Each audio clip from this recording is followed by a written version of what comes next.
Start recording. All right, we're going. All right, so hi everyone and welcome to Unpacking Possibility. I'm Tracy Stein and I am so incredibly excited to introduce you to an incredible woman, a Renaissance woman, and a good friend, Leslie McGuirk. Now, if you look Leslie up, you will be as impressed as I am. She has done everything and she seems to do everything well. So we're going to learn a lot more from her. She's a successful author of both children's books and books for adults. She's an incredible artist. She's a skilled and successful workshop presenter and motivational speaker. She's an astrologer and a medium. And you would say, how can somebody be so good at all of these things? But in the next half hour, 45 minutes, or however much time we take together today, you will find out exactly why Leslie is so inspiring. So without further ado, Leslie, welcome. Thank you. I'm excited to be here. I'm so excited to have you here.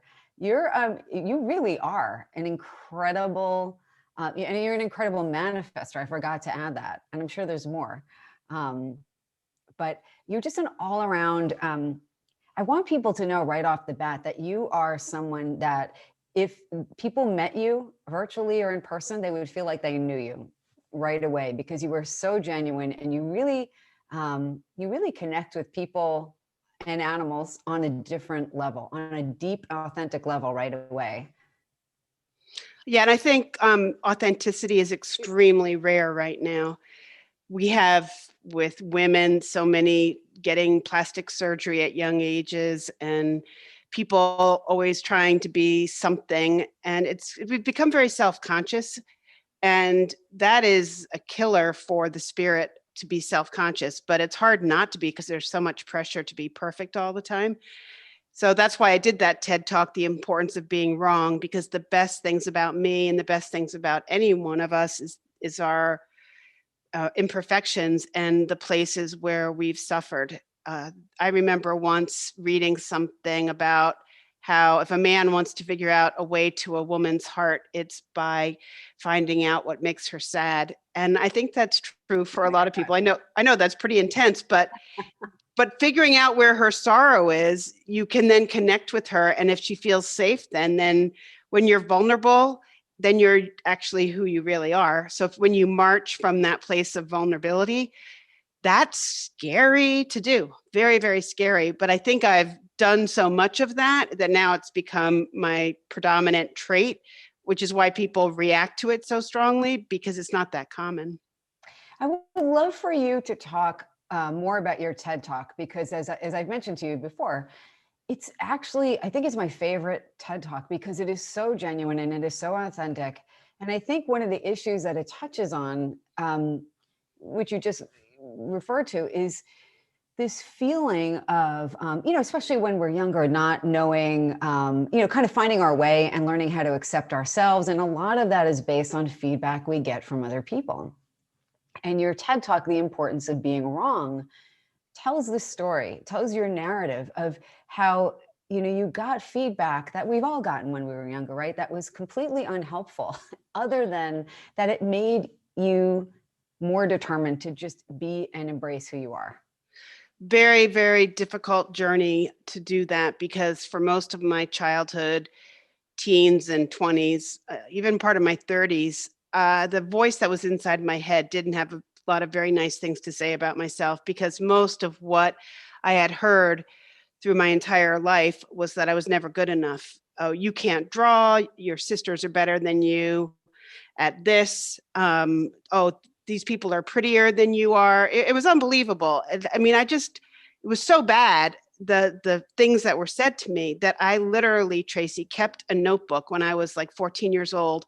And I wrote down how many times something was said to me that was actually positive. And I think at age 14, I had collected 2 sentences. And one was just this friend of my parents coming to the house and saying, "Oh, that turtleneck looks good on you." And I was like, "Oh my God, I can't believe it. Somebody actually said something nice to me." No. I mean, it's really sad, but I'm sure I'm not the only one who has never really had many people say things that actually make you feel like you matter. And so I'm kind of an expert at understanding how to make people matter because of what I've gone through. So that's what I want to tell people, is that all the things that people criticized me for were actually some of the best things about me. But when you're little, you don't hear that. All you hear is, you can't draw, you don't know what you're doing, you're never going to make it. That's all I heard all the time. So I pretty much lived most of my life walking around on eggshells, wondering when someone was going to say something about whatever it was that I was doing that wasn't right. And so in my TED Talk, I sort of make it funny, but my writing teacher mentor was J.P. Donlevy, who wrote The Ginger Man. I don't know if I ever told you that story, but he's an Irish novelist. Anyway, he used to always tell me, he said, Leslie, writing is about turning your worst moments into money. And I totally know that that's true. Like, that's what I've done. I never heard that. Isn't that a great line? So yeah, it's very true. So all of those things that made me an empath, that made me highly sensitive, I still was hanging on to something inside of me that I knew was my true self. And when I finally got brave enough, because of certain people like J.P. Donlevy and others who saw the whimsical, creative part of me, I was able to finally let that out. Then all of a sudden I started standing more in my truth about who I am. But the most frightening thing in the world to do is to walk out on a stage and be yourself. It's much easier for an actor to play a role than to be themselves. Absolutely. And I think, something you said earlier kind of fits in with that, because it's like, in a world where, especially now, everything is so virtual, right? On phones and on apps and on computers. I sound like an oldster, but there's this pressure to almost like to be good enough, but to fit into a certain mold. And it's a different version, and maybe a more kind of pervasive and 24/7 version of other people weighing in, sometimes in a really unhelpful and hypercritical way. Right. And reinforcing feelings of people being not good enough. But what you're talking about, I think so many of us can relate to, because sometimes I think some of the criticism was just, that's who people were, right? And that's how they were raised, and they just carried that forward. Some of the criticism is people being mean-spirited. I don't know what percentage.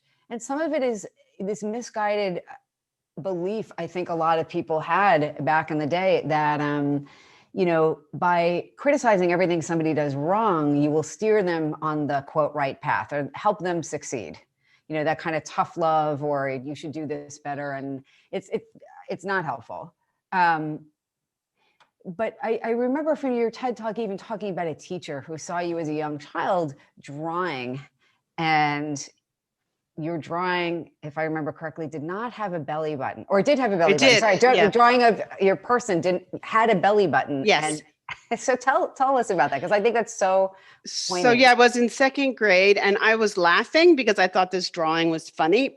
And the teacher wanted to see what I was laughing about. And she saw this offensive piece of artwork, grabbed my arm, took me to the front of the class, held up the little drawing, pointed to the belly button, and said, I don't want to ever see anyone do this ever again.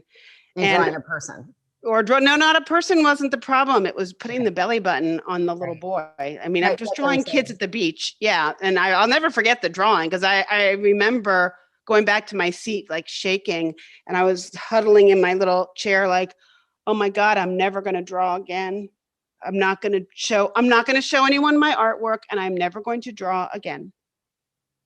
And that's what I kept doing. And then I remember being in a school play the year before that. I just am having this memory right now where I wanted to be the lead rabbit in the play, and instead I was relegated to the chorus, and I was just a lowly little butterfly in the background. And I got so mad that I was ignored again. I wasn't seen, that I painted my butterfly wings all black. So that happened at age 6. I was painting butterfly wings black. I wanted to be, everyone wants to be seen. This is not like I was an egomaniac at age 6. No. Every child wants to be seen. They want parents to look at them and look at what I did, Mom. Look at what I did. Yeah. And that's normal. Okay, that's just so healthy to want to be seen, and we all want to be seen. And I think Yeah. that's the key thing about being a human, is that you want to be seen for being good at something or being known for something. I think we all have that desire. And being inherently good and worthy, and Yes. having somebody just be delighted in you as you are. Yes. Even if you're a Yeah. janitor at the local school or you're serving food at a cafeteria, those people are heroes to me, because many of those people do their job with a smile. They make everyone happy all day long. And it's like, we can't all be Bill Gates or, Warren Buffett. We can't all be these superstar, super wealthy people. Right. But it's so interesting because I remember, so you and I met, I'm going to say like 20 years ago now, I know.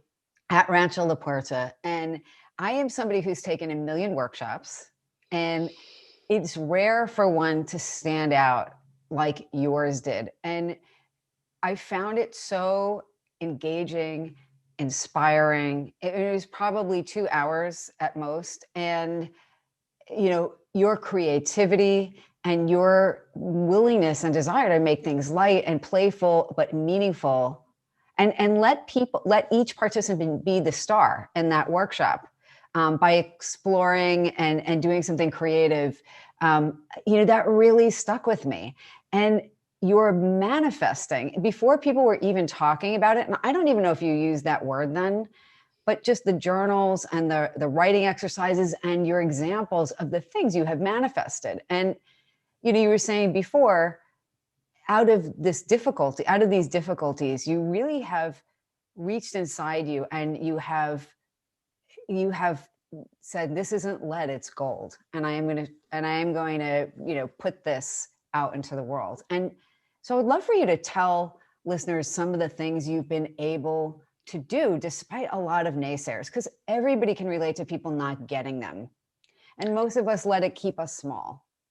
But that's not what you did. Well, I would say for a good period of time, my children's books, before they were published, were rejected. Some of them were rejected over 150 times. I was rejected for 13 solid years before I got published. Most people can't handle that many years of rejection. I've been rejected more than Dr. Seuss. I think he was way up there, but I've now sold over 2 million children's books around the world. So nobody was correct about any of it. And I think what I'll never forget where the turning point came for me with finally getting a publisher. I was in Bologna, Italy, at a children's book festival, trying to find a publisher overseas because I wasn't having any luck in the United States. And I found an American agent who loved my work and said she would take me on. But she said, Leslie, we need to change your books. Trust me, I am an expert. Your books have a lot of great things, but we have to change some of them so that we can get you published. So, Tracy, what did I say? Yes, after 13 years, I will do whatever she says. So I did everything she said. And then I delivered the work to her, and she got really mad at me and said, I can't sell this. And I was like, oh my God, I just did everything you wanted me to do. And I all of a sudden realized, I'll never forget where I was in my living room when I had this epiphany, and I realized, oh my God, I was willing to sell my soul, totally change what was inherently beautiful just to get it published. And then I made a decision in that moment. I said, I would rather go to my grave with my books intact, with the joy that I had when I created them and the happiness that they brought me, than to change them just because some person told me I had to do that in order to get it published. Within a month of making that decision, that declaration, I found 3 publishers in Japan who were fighting over my books. And that's where my books were first published, in Japanese. But I've had many times in my life where that exact moment has come to me again. Another time it happened was actually at Rancho La Puerta. I'd only taught there for a year or two, and one of the gentlemen in my class noticed that I had this ability to get people to follow me. He said, you're like a guru. People want to be wherever you are. And I had just started teaching, and I spent most of my life as a hermit. Like, I don't know what you're talking about, but all right. And he said, Leslie, you're doing it all wrong, though. You're really talented. You're really good at these workshops, but you need to be a businesswoman. You need to get email addresses. You need to find out what your people want. You need to stay in contact with them. You have to have this whole marketing plan. And I did the same thing. I said, yes, you're right. I need to do what you're telling me, because in order to make a living, in order to be successful, I've got to have this business side of me. I just can't be doing whatever I want. And guess what happened, Tracy? I did everything he asked. The next time I went to teach at Rancho La Puerta, it's the only time in my life that the class was a complete failure. I taught the same exercises that I always do, but I was different. I was coming in there now with an intention that was never there before. Before it was just, I want to play with you and give you everything I've got because I believe in me and I believe in you. And this is going to be fun. No attachment to an outcome. As soon as I had an attachment to an outcome, everything went south. And I called the guy up after that one class and I said, I'm sorry, you're probably 100% right, but I can't do it. And he was willing to financially back me. And I've had to make this decision. It's come at least 3 or 4 times. And I think for me, the lesson is that I look at myself like an instrument, and I am creatively putting things out that are pure. And when I'm teaching, people can tell that I don't want anything from you. The minute you want something from your audience, whether you're a book writer or a teacher or whatever, you're in trouble then, because it's no longer coming from this authentic, pure place. And that's where people with manifesting get into trouble. The minute you're yearning or you're really wanting something, you're actually repelling the very thing that you want. So it's very tricky, because of course I wanted financial stability. Of course I would have liked to have had more money. Of course, I mean, all these things are still true, but how do you stand in your truth and be authentic and allow everything you want to come to you rather than you going towards it? I think it's one of those things that's so challenging, right? Because, you know, I'm allowing my new age lingo to come out, which everybody who knows me knows is there anyway. It's part of who I am. But like I think the universe sends us various opportunities, both to help us along our journey and also to help us learn about ourselves and grow, right? And because the thing is, you did meet people who did get you and who could handle the business aspects of taking your work and bringing it to the wider world. But I think like what I'm hearing and what you're saying is that if you try to force it to be like other people, or if you try to make it about, you know, the money instead of just trying to instead of making it about the work and your intention and your connection with other people, people feel that and things just don't, and we feel that and it doesn't feel right.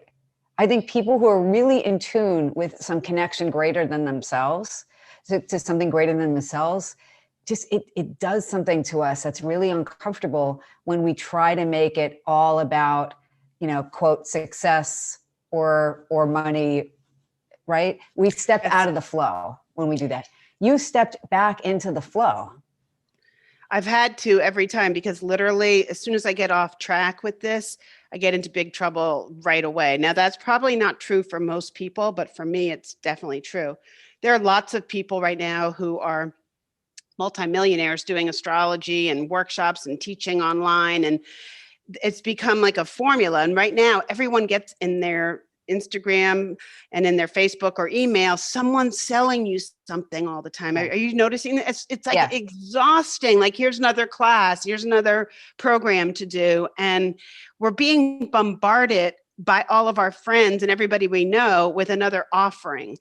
And it's okay, but I think we're all getting exhausted from this.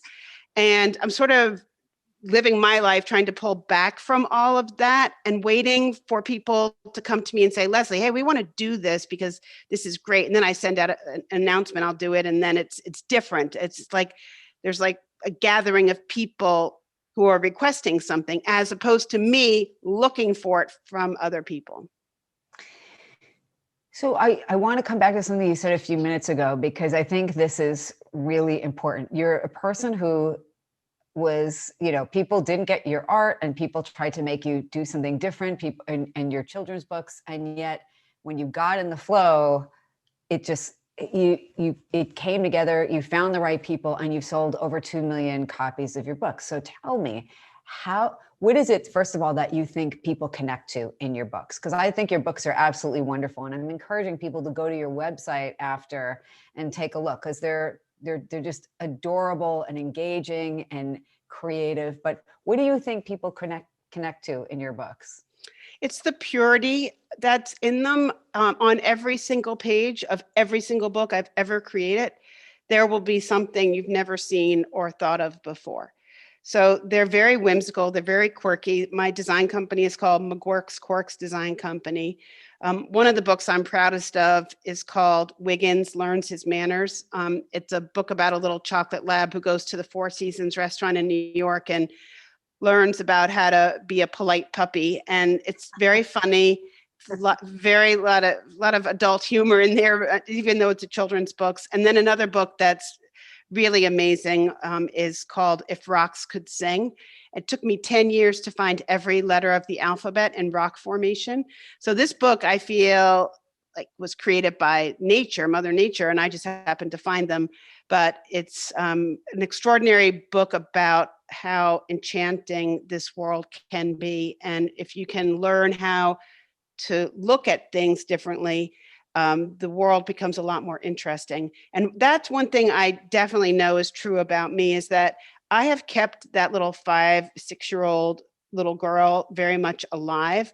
I still remember exactly how I was thinking at that age, and I really haven't veered off too much from that.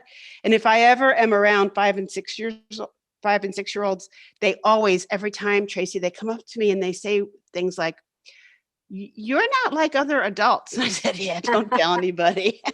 I could still play with Barbie dolls and cars and be perfectly happy. I don't think many adults could say that, but I can totally go back there. And I think what I can do when I'm teaching these workshops is get people to remember what it felt like to be a playful, innocent child who you think anything is possible when you're a kid. You do, and it, it strikes me, you are somebody who has remained in contact with your inner child, and you have nurtured and cared for that inner child. And I think that's something important for all of us, but especially if our own childhoods weren't filled with, the psychological term would be appropriate mirroring. The parent or the caregiver who said, "Great job, Leslie. Oh, I love that you're using, those colors so beautifully in your drawing." And it doesn't mean that it's a perfect rendering of, the Eiffel Tower. It means that it is playful, and it is wonderful because it's yours. And allowing ourselves to nurture that inner child, right? We don't have to wait for other people to fill that need. And when we are kind to ourselves and accepting of ourselves and playful, our creativity really does flow differently. We feel more in the flow of life. Yeah, but the problem, Tracy, is that if you never got it, you really don't know how to give it to yourself. Yeah, you really do. It is a journey of learning how to do it. Absolutely. Right. And that's why I'm really an expert at tricking people into doing it without them knowing that it's happening. So, because I realize most people are going to be thinking, well, how can I give it to myself when I never got it? Like people talk about, you're not going to find love in your life until you learn to love yourself. And that drives me crazy when people say that. I mean, part of that is true, but there are very, very few of us who feel that unconditional love for ourselves, especially if we've had a tough childhood. And it's something that's a process of learning how to like the fact that you're quirky, you're different, you're not perfect. That comes with time, and it's something people do have to work at. But usually, people don't often accept people who are a little different. I'm hoping that there's at least a subset of us who are doing just that and aren't trying to put everybody in a box. And I think it's better. Yeah, for sure. I mean, there's always going to be people who are like, "Get back in that box." but Yes. we're just going to put them off to the side. I want to ask you, can you talk a little bit about, manifesting your work being in department stores in Tokyo? Because I think that is, again, it's not that you were feeling every day everything is perfect and easy and everything, and my self-esteem is perfect and all that, not that that's not even a real thing anyway, but despite the struggles and despite, the feelings of like, oh, I don't know, should I be doing this? You actually, something shifted in you, and I really believe you attracted this incredible deal. Like, I can only imagine walking through department stores in Tokyo and seeing, my creations on everything. And I wonder if you could talk a little bit about how that came to pass and what that felt like for you. So I've told you I didn't draw very much after Miss Pritchard got mad at me for the belly button. So I didn't really take art classes, never thought of myself as an artist. But when I was in my 20s, my parents had this cocktail party and this couple was there and they saw me in the kitchen drawing something. I mean, I would draw, but I wouldn't show it to anybody. And I never took really many, like I said, art classes. So this woman saw my little drawings and she said, "Oh, these are cute. We're starting a refrigerator magnet company. Would you draw some little bunnies and rabbits on these little tiles?" And she started to pay me money for them. And all of a sudden, Tracy, the weirdest thing happened. This was the first refrigerator magnet company in the world. They didn't even exist before this. That's unbelievable. Yeah, I never even told you that story, I don't think. So all of a sudden, I'm an artist and I'm making money doing art because And of how this. old are you at this I point? was 20, 18, 19, 20, maybe. I That's was young. And then I thought, oh my God, this is an incredible way to make money. I guess I'm an artist because people are buying these little magnets. And then they started to mass produce them. And then I started to get, I said, well, I'm going to be a salesperson for this company. So all of a sudden I was making more money than the owners because I was making an artist commission and a sales commission. So I thought when I graduated from college, I had studied writing. I that's one thing I felt pretty confident in, that I was a writer. And I thought, all right, well, I guess I'm an artist because I'm doing these refrigerator magnets. And I know I'm a writer. So I combined the two and did these children's picture books, which then got rejected over and over again. And I decided, all right, that's not going to work. But I realized that that was a wonderful way to make a living. You do artwork and you make money for what you make. So I then decided to do t-shirt designs. My parents were disgusted with me because they thought I should go get a job in advertising. If you want to be a writer, that's what you do, or work for a newspaper. I said, no, I want to put my little animals on t-shirts. So I was selling them out of the back of my car, basically living on the poverty level. And I was also trying to travel by working with Earthwatch, doing t-shirt designs for them. And I said, look, I'll do a t-shirt design for you as a fundraiser if you let me go on some of your trips working with scientists around the world. So I worked with dolphins in Hawaii and bats in Spain.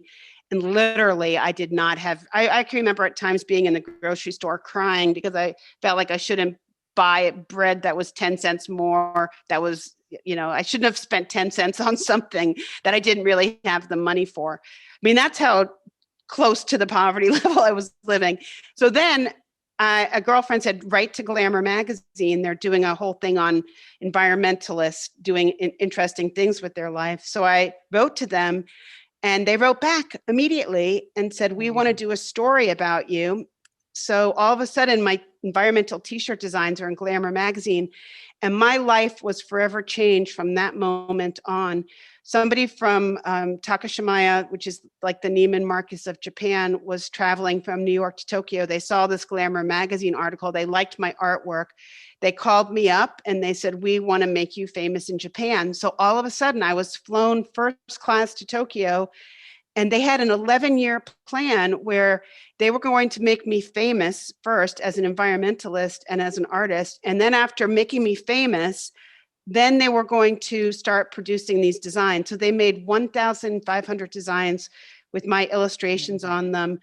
So, and I did do the redecoration of the Tokyo Disneyland Hotel, but you would go into any department store in Japan and it would be called The World of Leslie McGuirk, everything from aprons to slippers to bedspreads, pajamas. And this is, remember, I went from like It's zero to, pre-internet.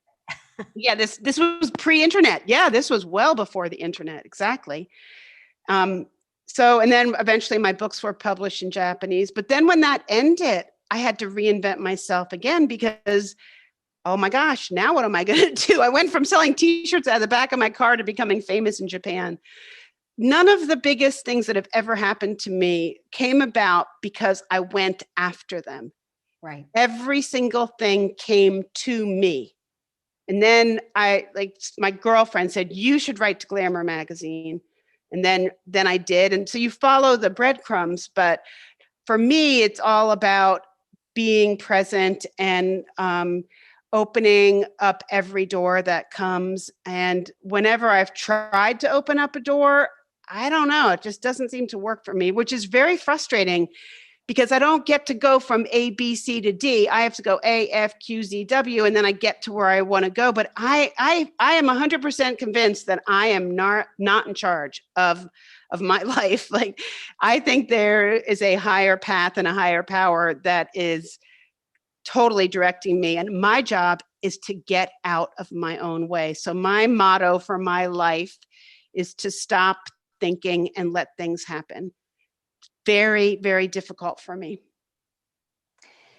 I mean, and as you talk about that, I'm thinking again, it being open and receptive and willing to do the work that you need to do, right? You had to agree to go to Japan, you had to get on a plane, you still had to create a certain number of designs, you had to write to Glamour magazine. So I wanted to be clear to people who are listening that it's not that what you're saying is not, I'm going to sit on my couch, with the lights out and just hope something happens. That's not it. You've been creating and you've been open to opportunity. And when you've been open and in your creative zone, these opportunities have presented. And I think you've intuited which ones to really go after, because I think what you're saying and what you said before is that, the ones that feel like, this feels like putting myself in a box or just chasing the money or trying to make myself like this hardcore business person, which doesn't resonate with you. You found ways to be you and still pursue these things, these opportunities that have presented to you.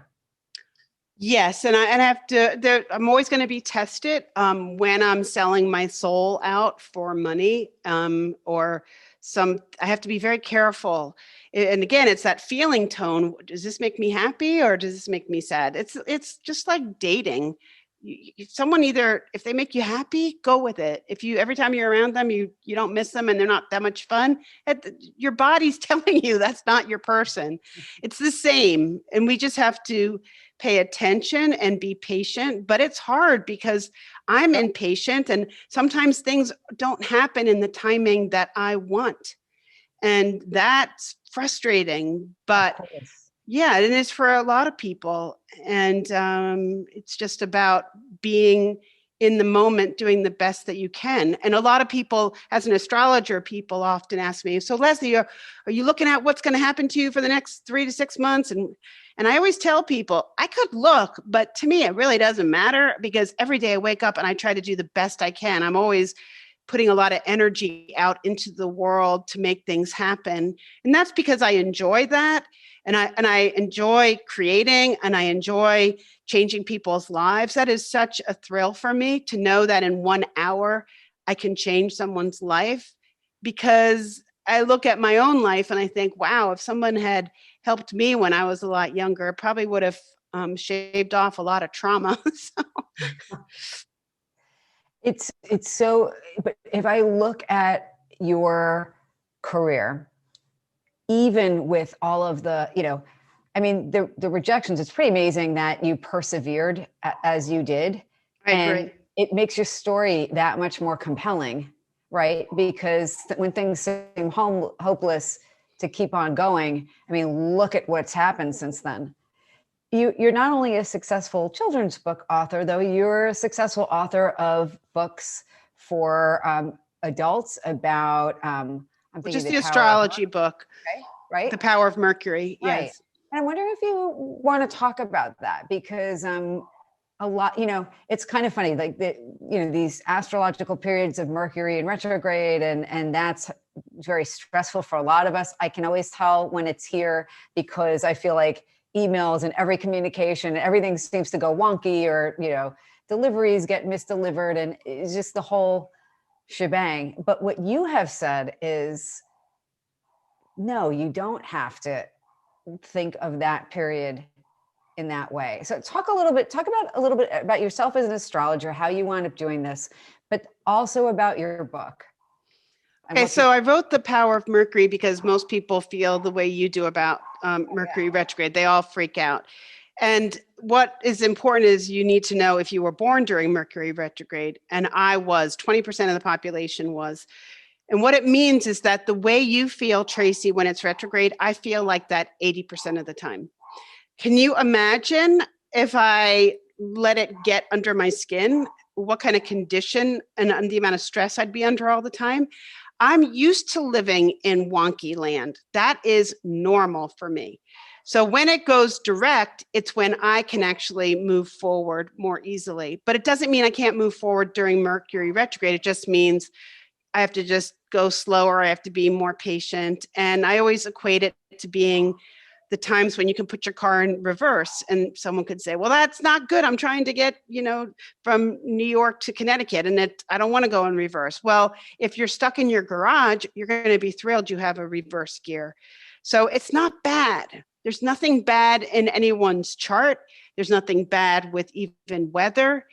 Whatever we're getting is just part of a divine plan, I think. And our job is to just learn how to flow with what is. And as long as we're in that place of flow, I believe we're all going to be fine. So tell our listeners about how you wound up getting into astrology and how you've learned this, not only about Mercury retrograde, but also just generally, like how astrology fits into guiding people in their everyday lives.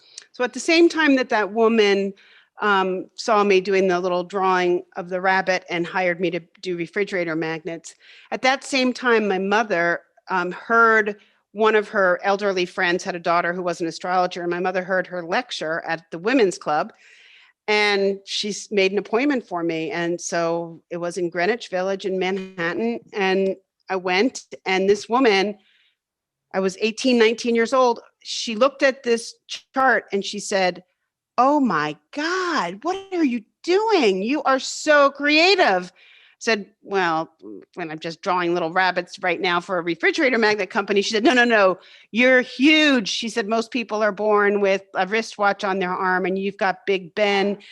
You're going to be world famous. You're going to know famous male artists. You're going to travel all over the world. You're going to be extremely well known for what you do. You got to get busy. You're getting a very late start. What the heck? Are you doing nothing with this? She was like, I felt like she was grabbing me by the scruff of the neck and going like, what? Oh my God. And she said, thank God you got here just in time. A couple of years after now, it'd be too late.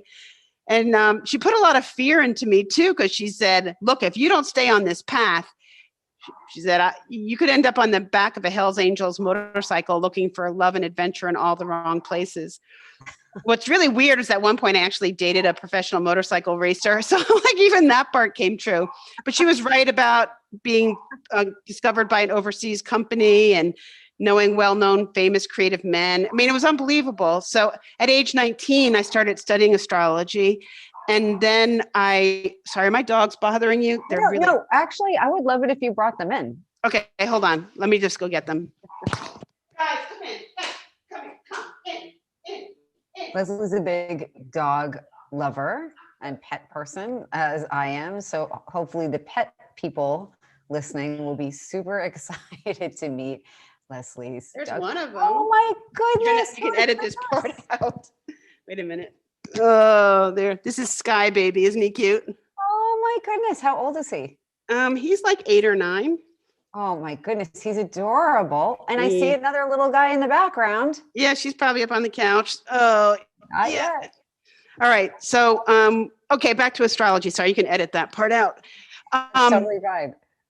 So what happened is that I started studying astrology because I thought, oh my God, what if she's right? I better do everything she said, because if she's right, I'm going to have an amazing life. Back then, I didn't think my life looked very amazing. And so I never wanted to be an astrologer, and I had no interest in doing this as a profession. But Rancho La Puerta, again, the magical Rancho La Puerta, about 10 years ago, An I amazing taught, place. yeah, it's an amazing place. I taught my first class of astrology there.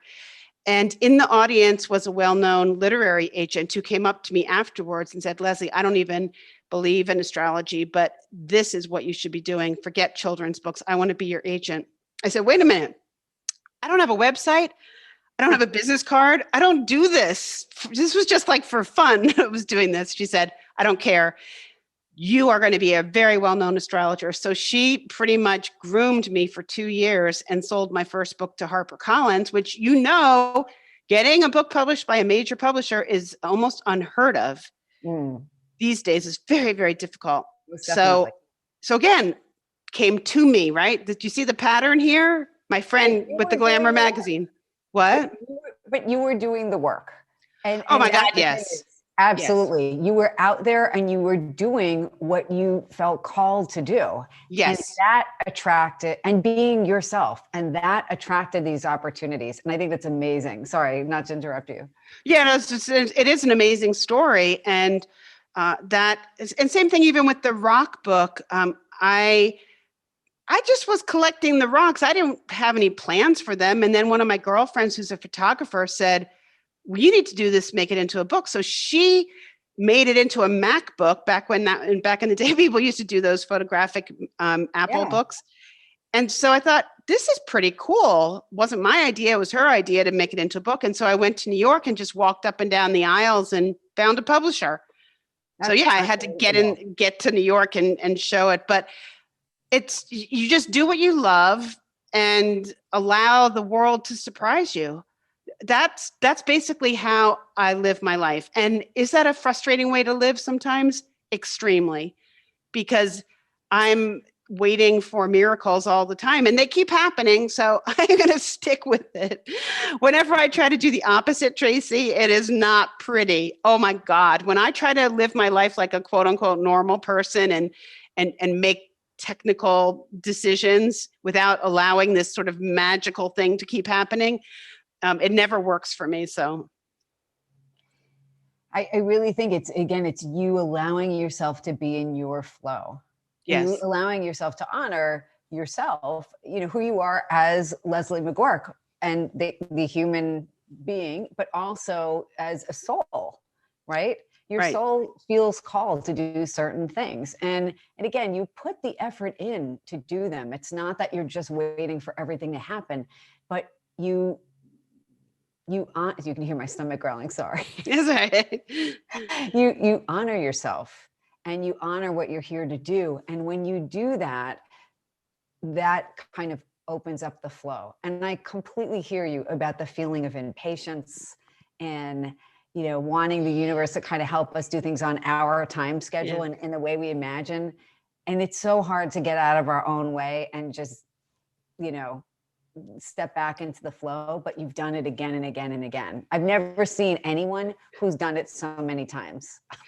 Yeah, it's crazy. So the other thing I want to tell the story about are the wild horses that I work with in Utah. Glad. Yeah. So I was teaching at Red Mountain Spa, and I was told by one of the women I had met there who was hiking with me that they have an event where you can go meet these wild Mustangs. And she was going to go. She said, you want to go with me? I said, I can't. I'm working and I have to leave tomorrow. And I'm allergic to horses. But when I was a kid, I loved horses. They were my favorite animal. I used to go horseback riding. And then I became so highly allergic, Tracy, that I literally couldn't be around them at all. Like I would feel like I was going to die, like my throat would close up. So she went without me, came back crying, running to my room saying, you have to come. I have to bring you to these wild horses. I said, what are you talking? I barely know you. And I'm leaving tomorrow and I'm working. And you just went with the whole group. She said, I don't care. I'm going to call these two ladies. You have to go. And so I did. I bought Claritin and I bought a mask and I went. For some reason, these two women allowed me in, which, by the way, they told me later they never, ever do that for one person. So I got there, and Tracy, I was standing in the middle of southern Utah with 30 wild horses running around me. Oh my And then goodness. one of them came over right to me. Horses can read energy. They know Yeah, exactly who you are. So absolutely. this one horse came to me, and they had me work with this one horse for a while, and it was like I was dancing with this horse. And again, there's no bridle, there's no saddle, there's no rope. Totally wild creature with me, a wild human. And I left there. Oh, at the end, they had me hug the horse, where you put your human heart right next to the horse's heart. Oh, Human heart, it's about that big. Horse heart, it's like the size of a basketball. wow. So this woman was waiting, who had driven me there. Thank God she had driven me there. I got in her car, and Tracy, I could barely walk. I could barely talk. Something happened to me. It was like my heart or my entire being cracked open. Got back to my room, and I cried nonstop for 2 hours, and I have no idea what I was crying about.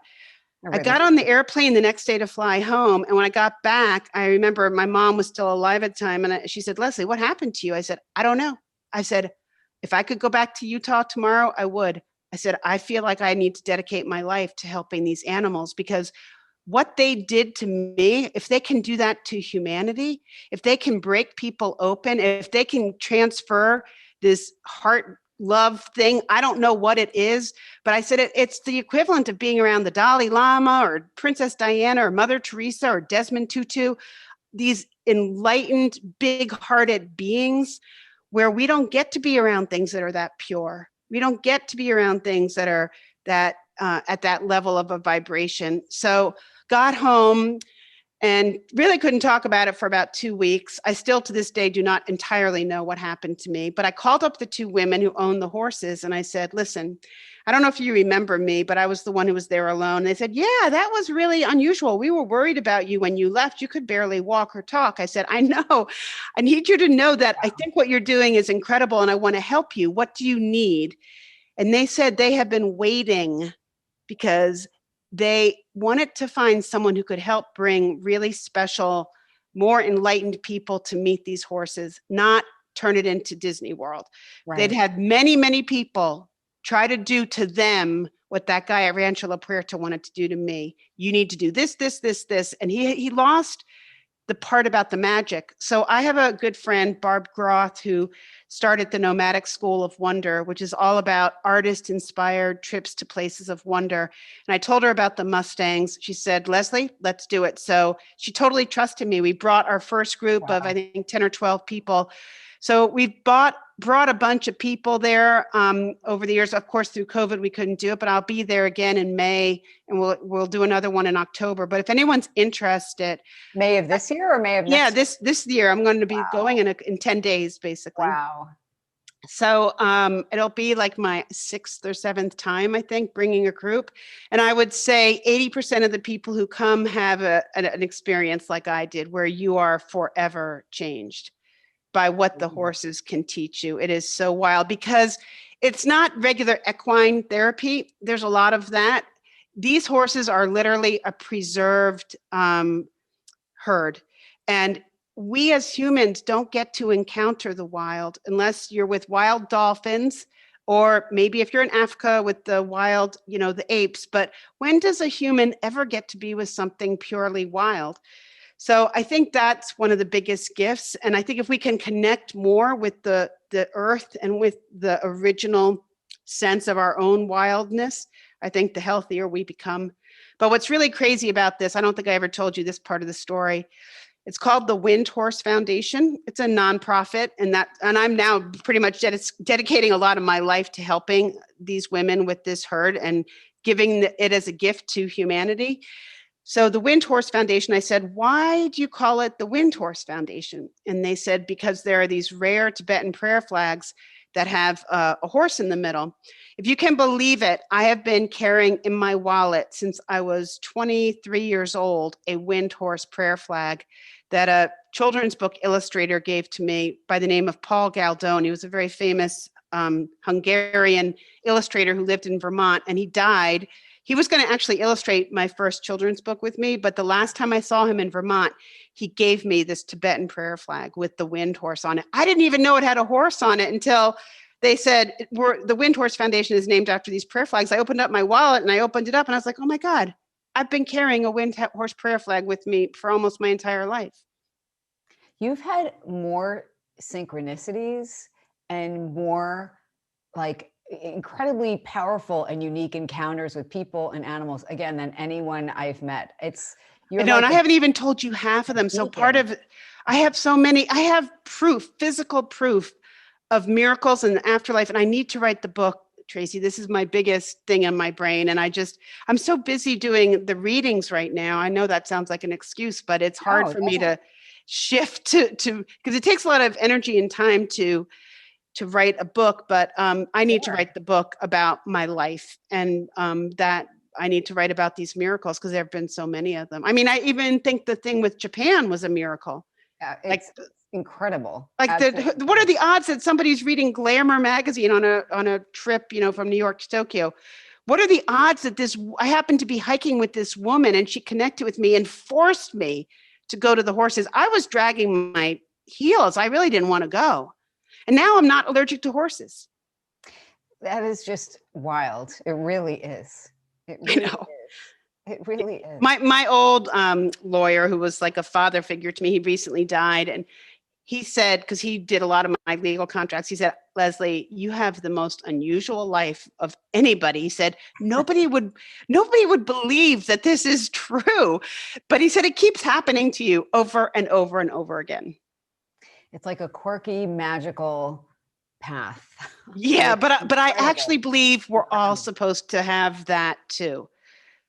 Okay, but I have so stayed in the lane of the 5-6-year-old child that I think it happens to me more than probably other people.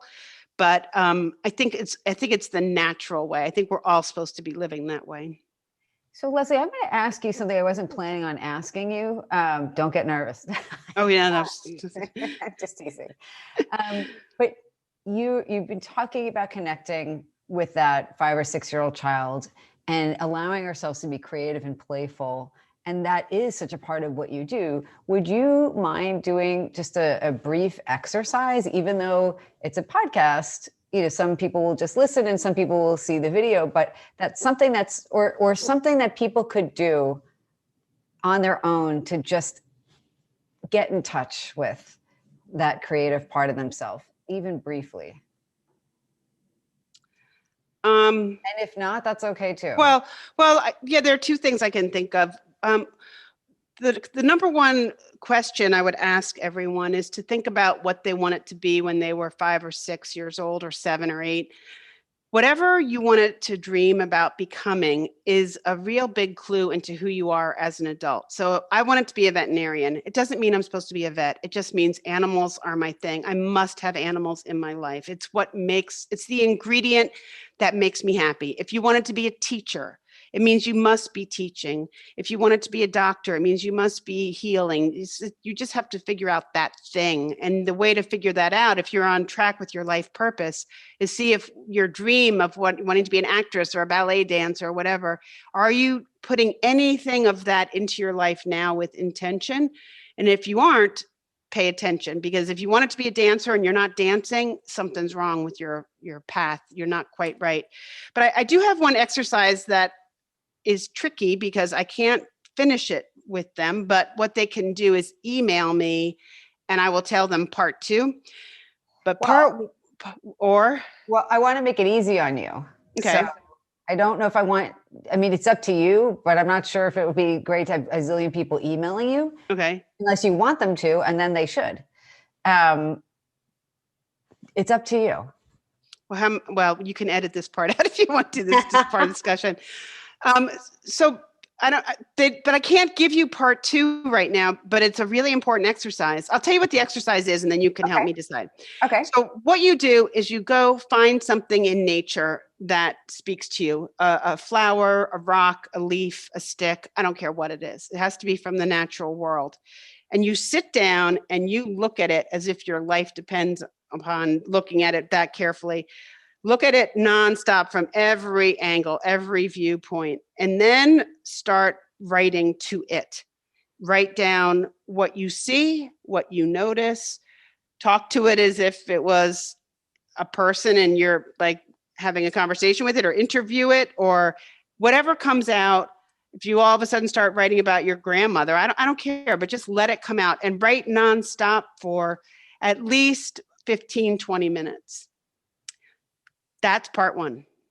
I can't tell you what part two is, but that's what we have to figure out how to do So that let me later. ask you, is it, so you and I can figure that out, but if people do this exercise, so finding something in nature, a rock, a leaf, a stick, something, a flower, really take it in as if you're really seeing and experiencing it and paying attention to it as if your life important. depended upon it. Yeah. Like And notice everything and wonder about, figure out why did you pick this thing? What has it been? If it's been a rock in your yard, wonder what has its life been like? What do you think has happened to it? What do you think it feels? What do you think it's thinking about? so asking it in the letter, I wonder what you're Yeah, thinking, I wonder what you're feeling. yeah, I mean, you could just give you an example. It could be like, okay, Leaf, I picked you because you're this bright, beautiful pink flower. And I love the way you have, these yellow little things in the center. And I wonder if you ever worry about the rain coming, or what's going to happen when you lose your petals. And does it bother you that insects come and hang around you? And I wonder what it feels like to be on the end of a long stick, and talk about, I don't know, that's one way of going. You just whatever comes to mind, but Let it come to mind. whatever comes to mind, keep looking at it. And what does it remind you of? Whatever. And Tracy, what we could do is you could do this exercise, and then I can tell you what part two is, and then you can help me figure out how we do part two for the audience. We could post it, or we could maybe have a link You on can't post it. on your website that people, Because you'll understand why we can't post it. okay. They literally have to do the exercise, because if you find out part two, you can't do part one. Okay. I don't know how to, I can't explain it because it's impossible, but that's where the magic comes in. So Tracy, you just do it, and then you'll read it to me, just like a friend. You're going to call me up and read it to me, and then I'll tell you part two. That sounds great. That sounds great. Good. And I want to be mindful of your time, but of anything else you want to share about what you're up to, or that you'd like people to check out, or where they can find out more about your work and you? So, yeah, my website, of course, lesliemcguirk.com. But I think the number one thing I'm most interested in doing right now is teaching people how to read astrology charts. Okay. So I do online webinars that I'd love people to sign up for. Or the other thing I want to start doing is start moving around the country. And let's say you have 10 friends who want to learn astrology. I'm looking for people who want to help get 10 people together, where I could fly in for a weekend and just teach people for a weekend. I'm trying to do more of that. I think that's healthy for me, and it's more fun. I'm tired of Zoom. I can totally understand that. But I'm so grateful that you Zoomed with me today. Oh yeah, I mean, it's fun to see you and meet your pets. Yay! Yeah, you met one of them at least. I know. I saw another one in the background. But Leslie, again, thank you. You're welcome. Much. And people can find out more about you by going to lesliemcguirk.com. And I will post in the show notes on YouTube more about you and how people can reach you. But again, thank you so much. Thank you so much. Always great to see you. I wish it was real life next time. Okay. I know. So I want to thank you. And again, everyone, this is Unpacking Possibility. If you like it, please hit like and share and subscribe. And I'm looking forward to seeing you next time.